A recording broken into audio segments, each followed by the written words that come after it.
Hello students and welcome to the new lecture session, which is the third part of ultrasonic testing.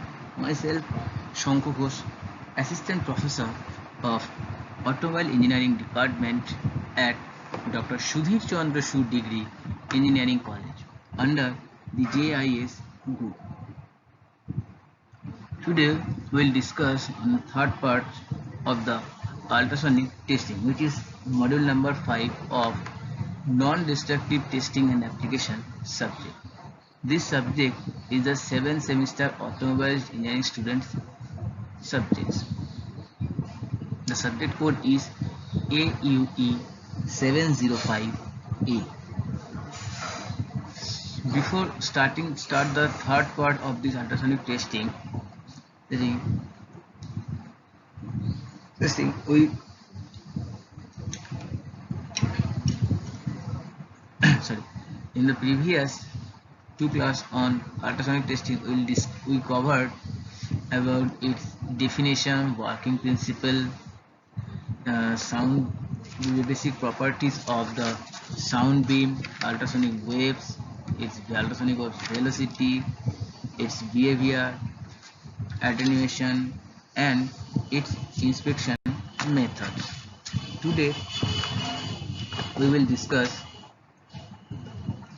on the various types of techniques which are used for the normal beam inspection and the technique which are used for the angle beam inspection, and after this inspection we will discuss on the flow characterization techniques and the ultrasonic flow detection equipment, its application, advantages and disadvantages. So after completing this class, students, you are easily to understand the various kind of techniques which are used for the normal beam inspection. Number 2 is you are known to the various kind of techniques those are used for the angle beam inspection, and after knowing the various kind of techniques for the normal beam and angle beam inspection, you also understand the various kind of flow characterization techniques, and then you will learn or you will understand about the flowchart or basic diagram of the ultrasonic flow detector and the mode of display, and after that you will understand the merits and demerits of this ultrasonic testing. So students, let's start the today's class on third part of ultrasonic testing.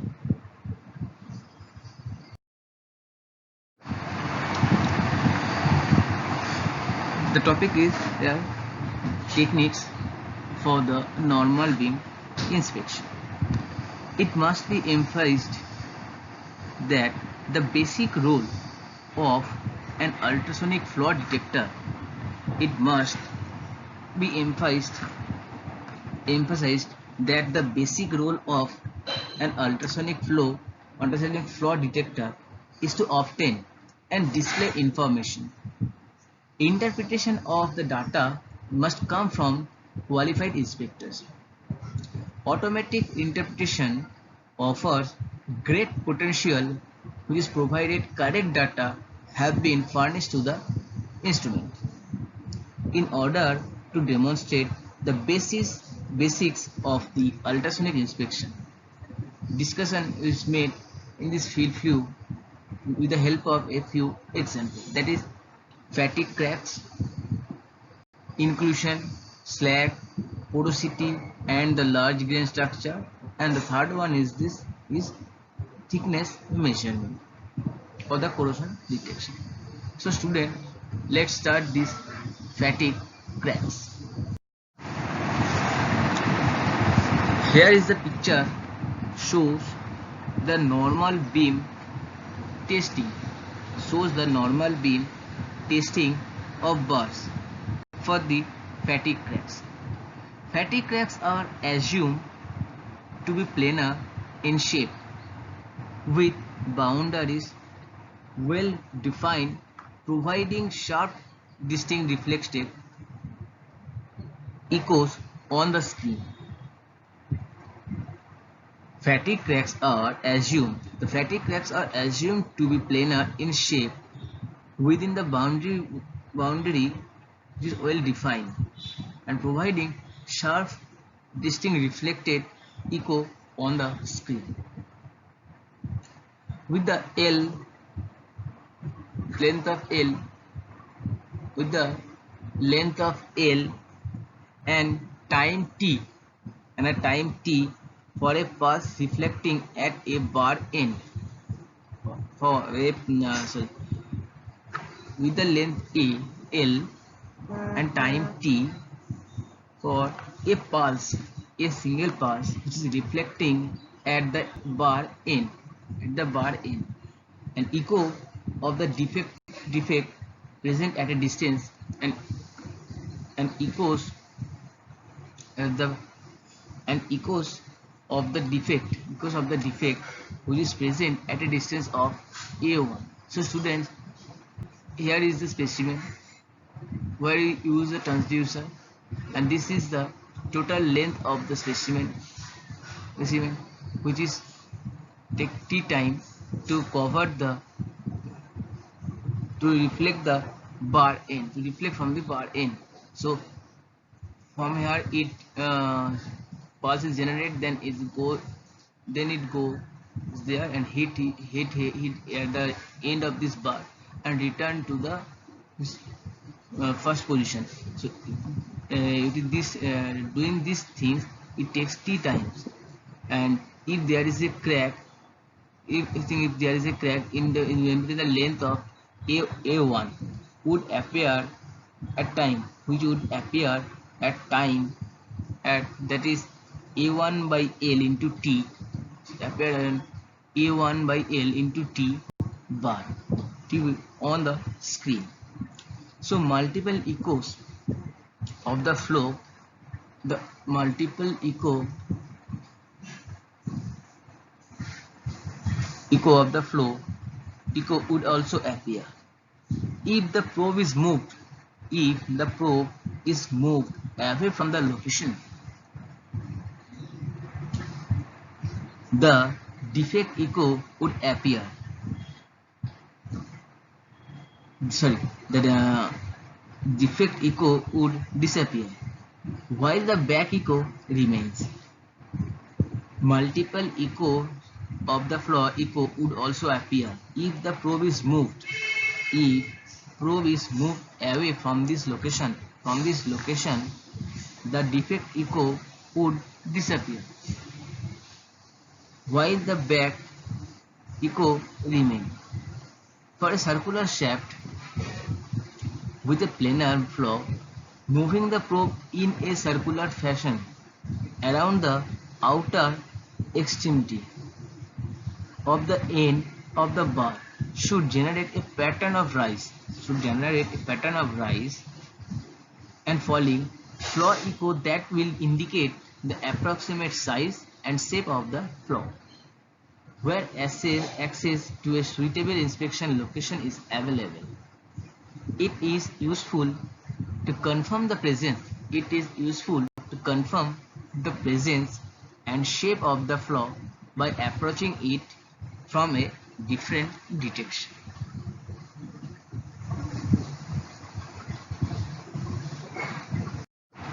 Next one is inclusion, slag, porosity and large grain structure. Many manufacturer products contain internal defect. Many manufactured products contain internal defects that give response quite differently than that seen for a fatigue crack. Such defects are inclusions, slag and porosity, to name a few. Here is the figure shows the screen appearance. Here is the picture shows the screen appearance and the general reflection behavior and the general reflection behavior of such defects. In this situation where there is no flat planar reflector, the scatter at the defect may be sufficient to destroy the back echo signal. Here, here, where here in this situation there is no flat planar reflector. There is no flat planar reflector. That's why the scatter at the defect. That's why the scatter at the defect may be sufficient. To destroy the back echo signal. So in this event, the loss of back echo may be more informative. So in this event, the loss of back echo may be more informative. These are the inclusion, slag, and porosity and large grain structures. Next one is thickness measurement or corrosion detection. Ultrasonic transient time measurement are conveniently used for determination of thickness in piping, tubing, and the pressure vessels. The thickness measurement, of course, is crucial in the prevention of failure caused by the corrosion. Thickness measurement is crucial. Thickness measurement is crucial in the prevention of failure which is caused by corrosion. Since the longitudinal wave speed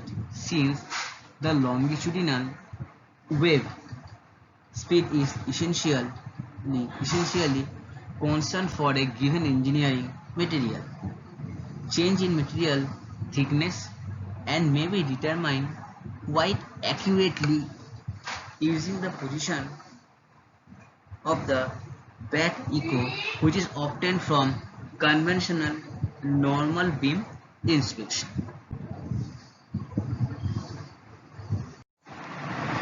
The thickness measurement is based on the transit time comparison. Thickness measurement is based on the transit timing of comparison, that is, reference transit times are first established. For known thickness of similar material or known thickness of similar material, and the comparable travel times are obtained. For the item being inspected. Step blocks with incremental thickness for the range of interest are most often used in the calibration of the ultrasonic instrument for thickness measurement. Ultrasonic thickness measurement is also accomplished with digital instruments that automatically determine the transit time and the transit time of the first back echo. Proper calibration is also required for these instruments. In all cases, the manufacturer's instruction manual should be followed in order to obtain the reliable results. So students, these are the thickness measurement techniques. Here in the picture shows there is a pipelining in a sector where a skilled person using the ultrasonic testing to identify the thickness, to measuring the thickness of this pipe, and here is the various kinds of pipe is shown in here, and there is the corrosion on a pipe, and he measured the thickness measure or the corrosion detects by the using this digital ultrasonic testing machine. Next is techniques for angle beam inspection. The angle beam inspection the angle beam inspection is accomplished using shear wave inclined at some specified angle, or this is called as inspection angle. The angle is specified on the probes. Ultrasonic angle beam inspection is widely used for the locating crack at certain oblique angle in the component. Weld inspection is quite frequently accomplished. Weld inspection is quite frequently accomplished using the angle beam probes. Typical defect possible to detect including cracks, slags, inclusions, porosity, etc. The type of defects expected dictates the choice of the angle of the probe which is to be used. A typical weld testing arrangement are shown in this figure. This is the typical arrangement for weld arrangement for angle beam inspection. Defects are assumed to be within the weld method as well as within the heat affected zone. Defects are assumed to be within the weld metal or within the heat affected zone. Since there is no back echo for the inspection,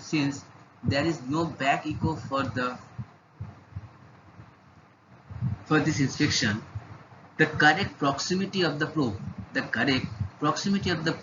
to the inspection must be established. A method for doing this is to first obtain a corner reflection. Which is shown in this figure. This one is the skip distance for the calibration, and then is the beam path for inspection of angle beam probe. So these are the method for doing this is to first obtain a corner reflection. In this case, the probe is manipulated. In this case, the probe is manipulated along a line. The probe is manipulated along a line parallel to the edge. At a distance estimated to be equal to the skip distance S. The skip distance may be estimated using the specified probe inspection angle. Once the skip distance is established, a line is drawn on the piece to be inspected parallel to the weld and at a distance equal to the skip distance. Inspection is accomplished by using the skip distance line as a reference and moving the probe near and away from the weld while rotating it slightly in the plane of the plate. And typical defect indication are shown in these pictures. So these are the basic techniques of the angle beam relation. Now we'll discuss the relationship.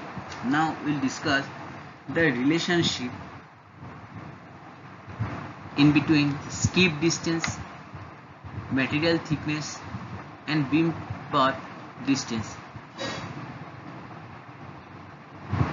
which is derived from these pictures. Here in this picture you can see there is a skip distance, that is SD.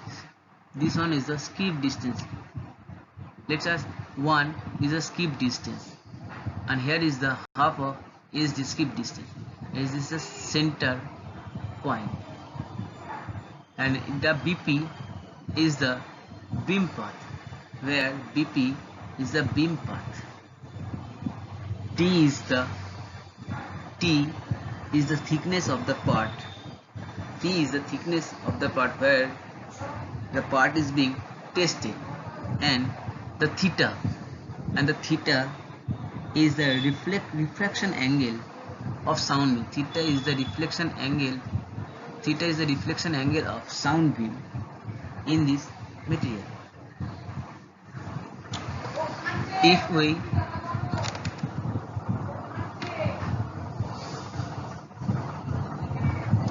If we say half of skip distance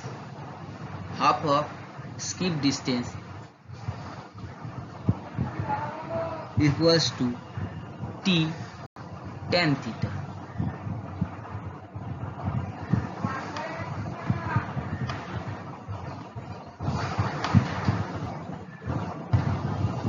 Half of skip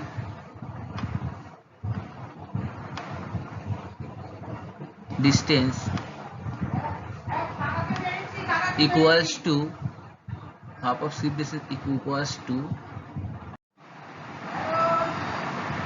so soon as half distance is there, half of skip distance is T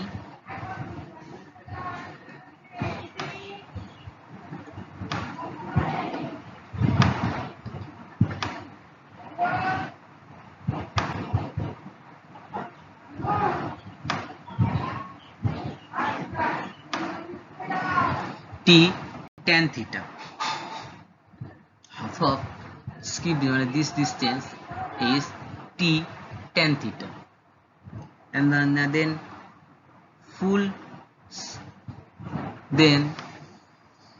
skip distance or full skip distance equals to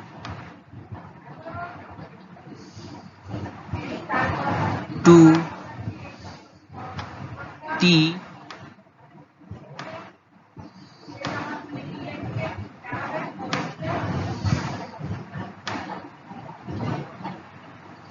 tan theta. Half skip beams path. This one is half of beam path. Half of beam path equals to T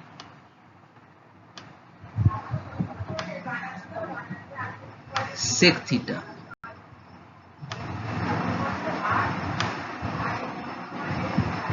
T sec theta. So full skip or full beam path equals to 2T sec theta. The defect at depth D. If the defect at depth D, then it is BP tends to cos theta. Then BP tends to cos theta. And surface distance of defect, the surface distance of this D is equals to BP near to sin theta.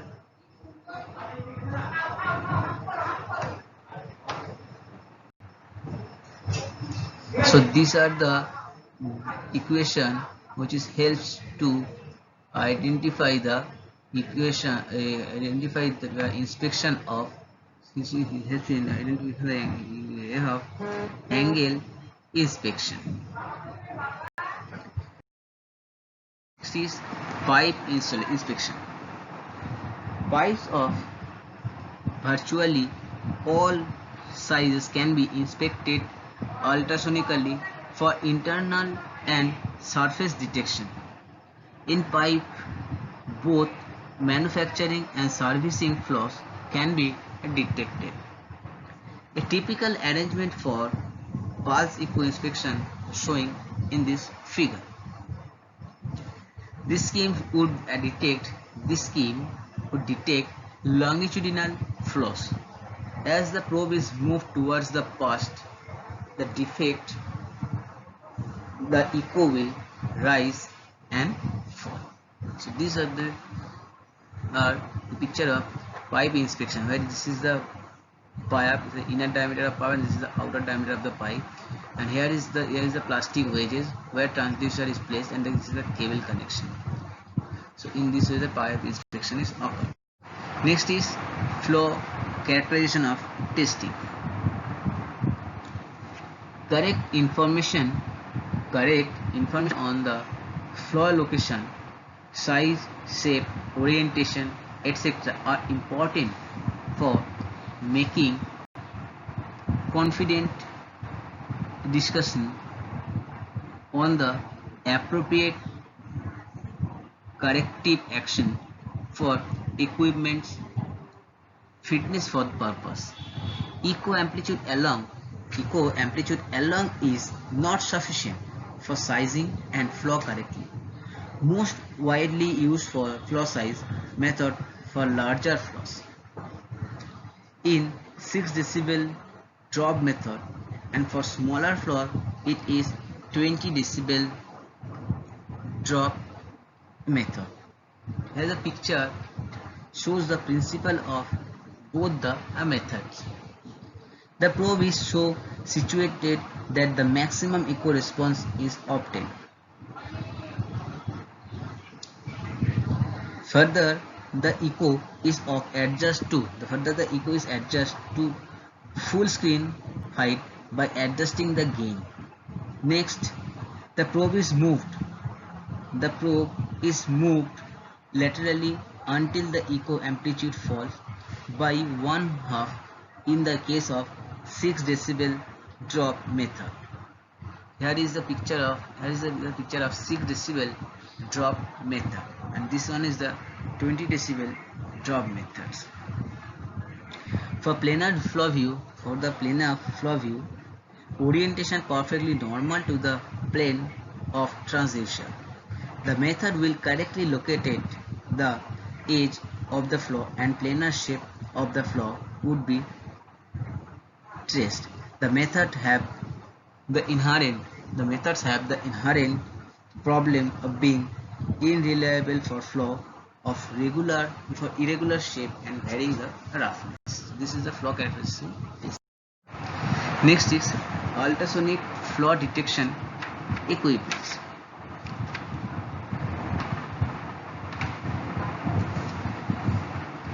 Many types of pulse echo ultrasonic flow detectors are available in the market.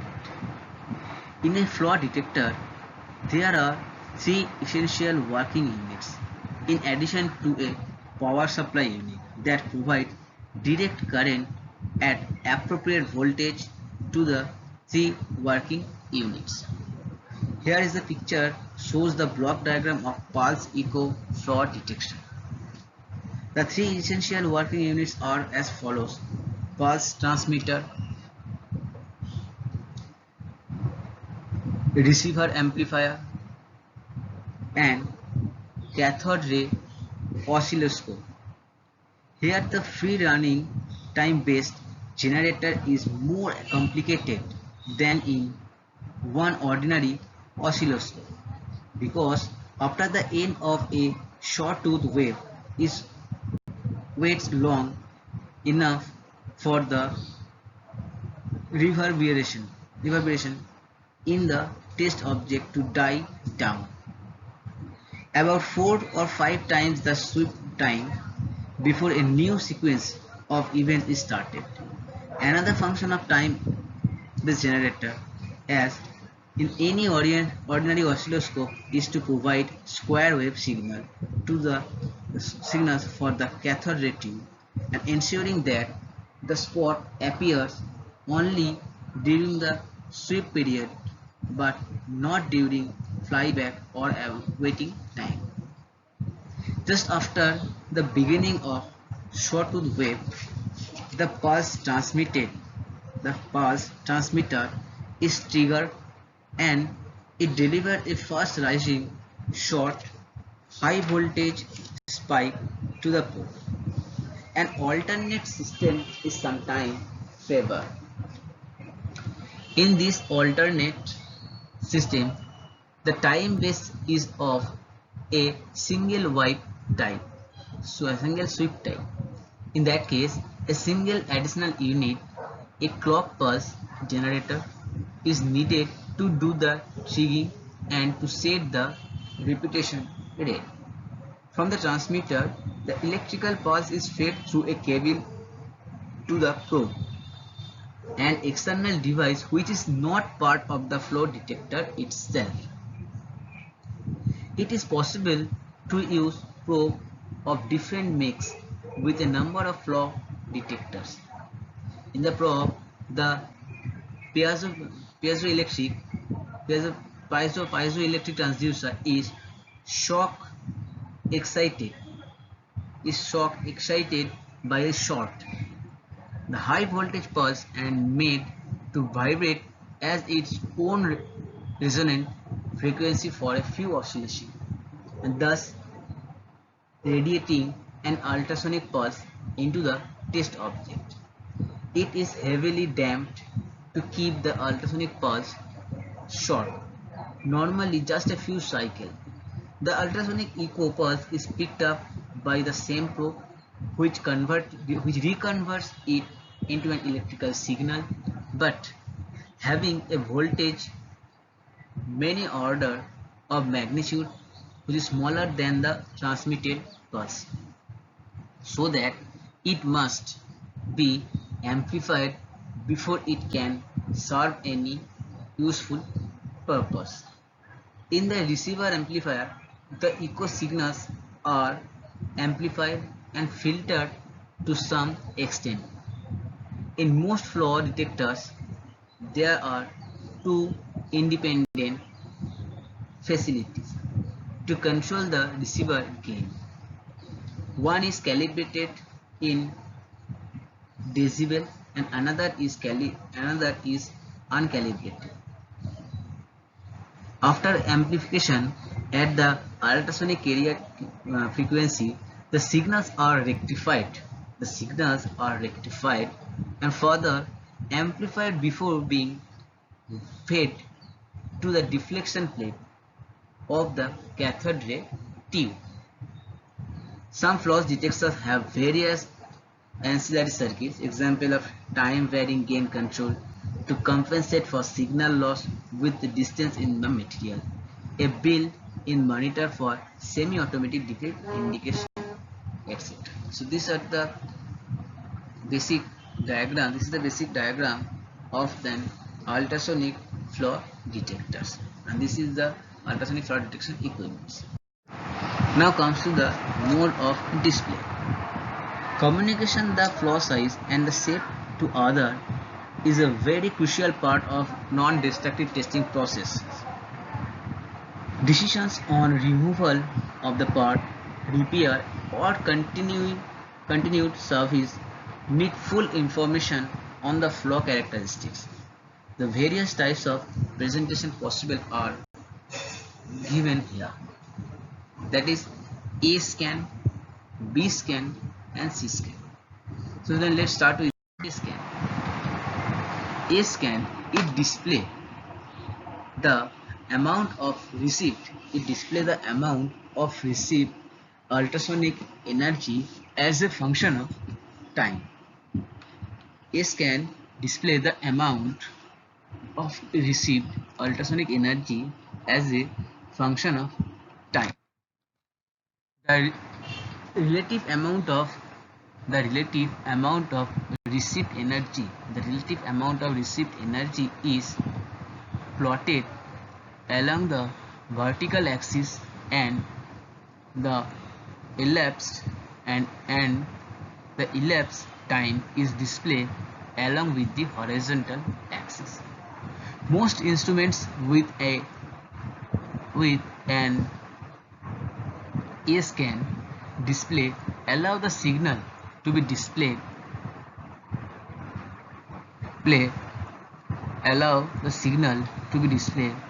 in its natural ratio frequency form as a fully rectified RF signal, or as either the positive or negative half of the RF signal, reflected signal, or as the positive or negative half of the reflected signal.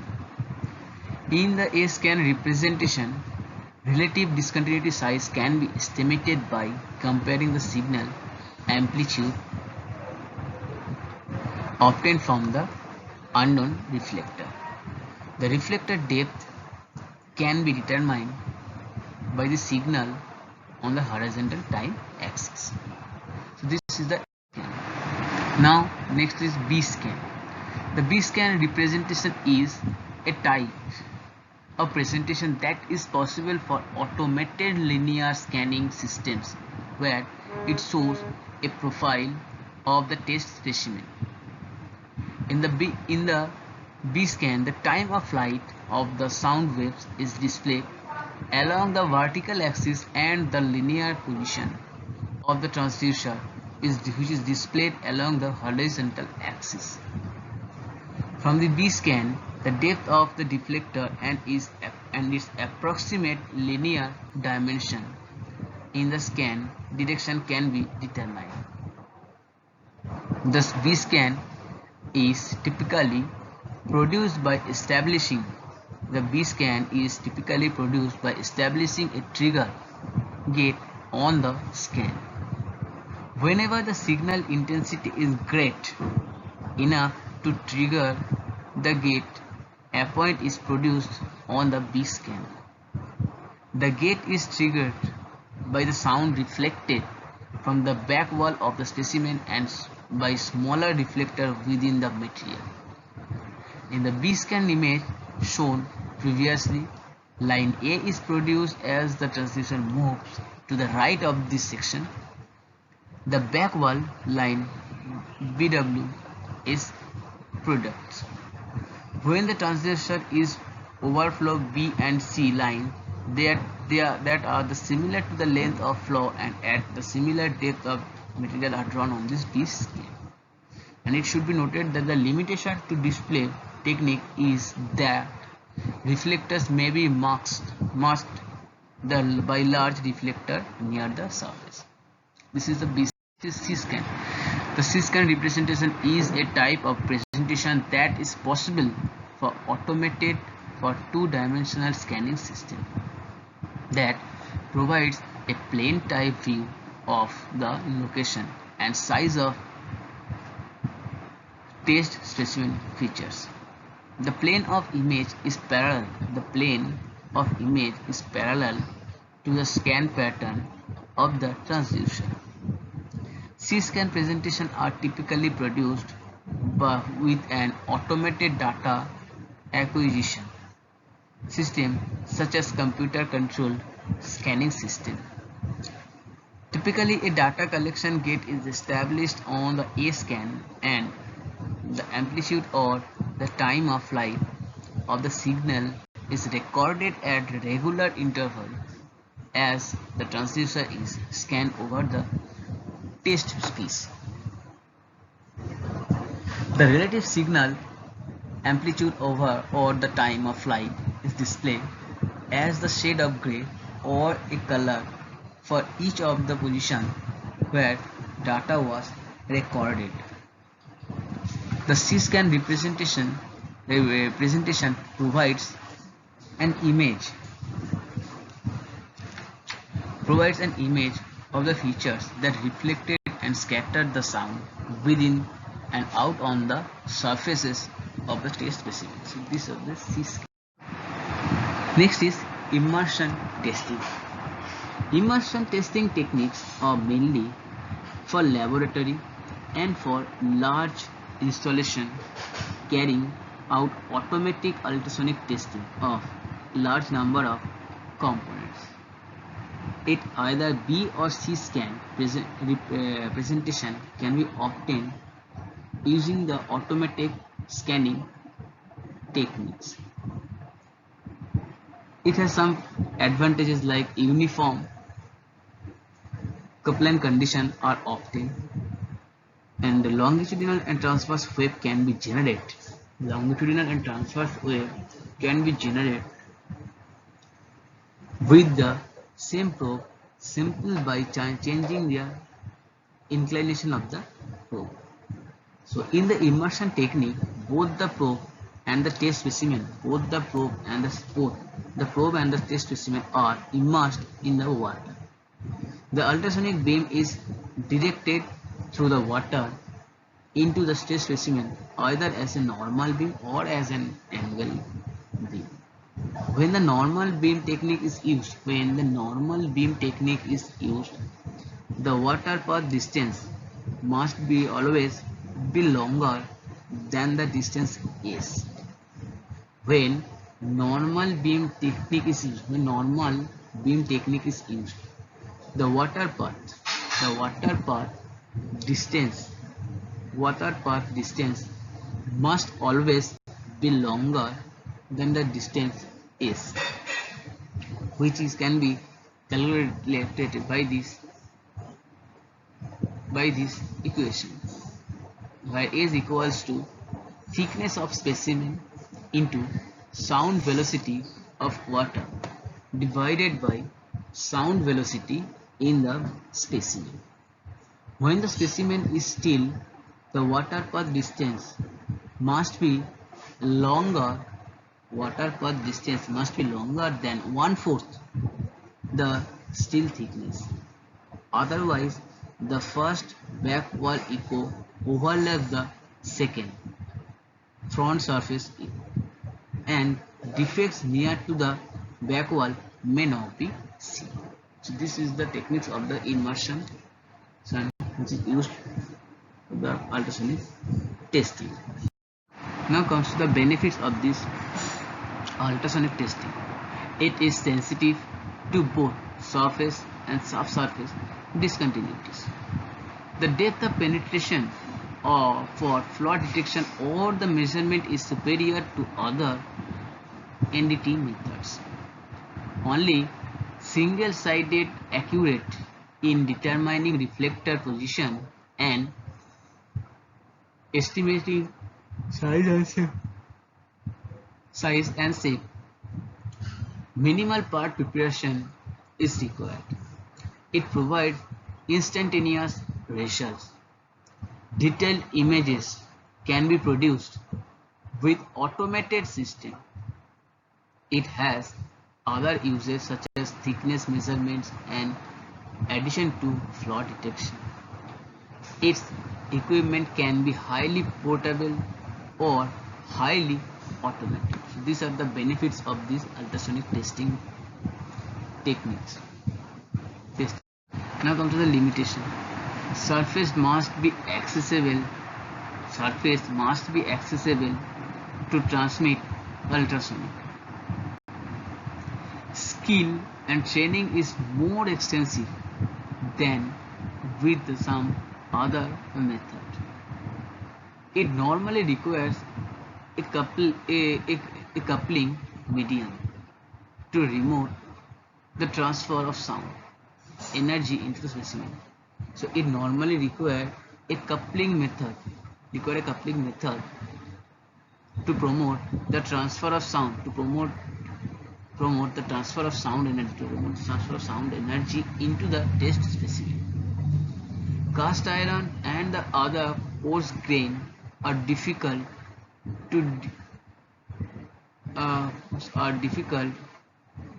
due to the low sound transmission, and high signal noise. Linear defects oriented parallel to the sound beam may be undetected. Reference standards are required to both equipment calibration and the characterization of flaws. So these are the limitations of this ultrasonic test. So student, after completing this class where we covered the various types of inspection techniques, various kinds of techniques for normal beam inspection and angle beam inspection, and then we'll discuss on the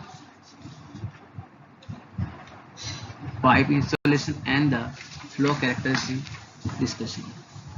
Where we cover the diagram of ultrasonic flow detector and various kinds of display mode, and we are also discussing on the immersion testing and application and advantage and limitation of this ultrasonic testing.